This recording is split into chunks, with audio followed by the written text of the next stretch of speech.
श्री स्वामी समर्थ. नमस्कार मंडळी, मी मीना तुळसकर. आज मी तुम्हाला कोबी आणि जवल्याची भाजी दाखवणार आहे. सुका जवला त्याची भाजी दाखवणार आहे. चला तर बघूया साहित्य.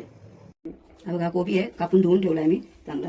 हा जवला आहे, तुम्हाला पाहिजे तेवढा तुम्ही जवला घ्या. भिजवून 15 मिनिटं भिजत ठेवलेला आणि आता धुवून घेतलाय, बाजूला करून ठेवलाय तो. आता ही फोडणीसाठी तेल आहे.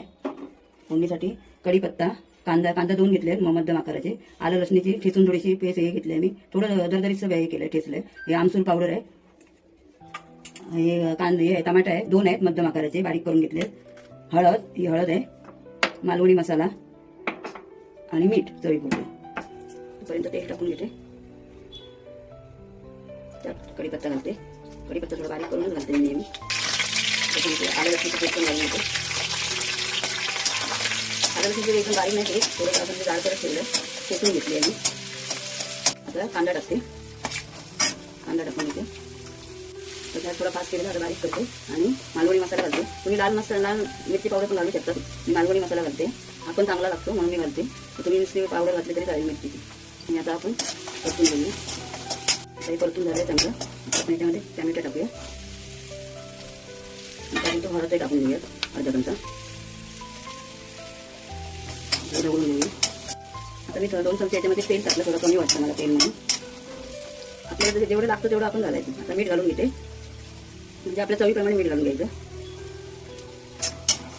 आता ताबडतोब कोबी टाकून घेते. आणि आपण हे भाजी शिजल्यावरती घालायचं आहे जवला. गॅस बारीकच ठेवला आहे, आता बारीक केलेला फास्ट करते. आणि आता आपण एक पेला याच्यामध्ये पाणी घालायचं आणि झाकण मारून शिजत ठेवायचं.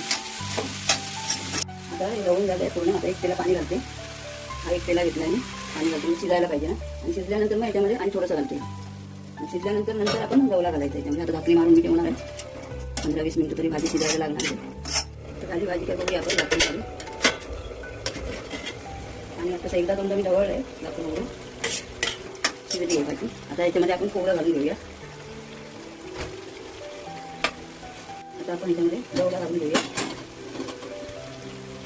त्यानंतर फुगलेला आहे ना चांगला, 15-20 मिनिटं मी फुगत ठेवलेला.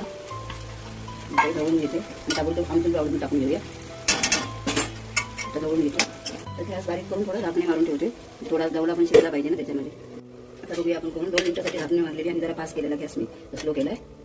आता उघडून बघूया आपण जवला शिजला असेल. आता चांगला शिजला आहे. याच्यामध्ये एकदम हे करून उपयोग नाही ना, म्हणून तो लास्टला टाकला मी. कारण फुगलेला असतो तो लगेच शिजतो एका वाफेवरती, म्हणून लास्टला. याच्यावर तुम्ही कोथिंबीर पण घालू शकता, चांगली लागते. माझी संपली म्हणून मी घातली नाही. नंतर चांगली कोथिंबीर शिवरली कारण की छान दिसतं ते. ही रेसिपी आवडली असेल तर लाईक करा, शेअर करा, सबस्क्राईब करा. खूप खूप धन्यवाद.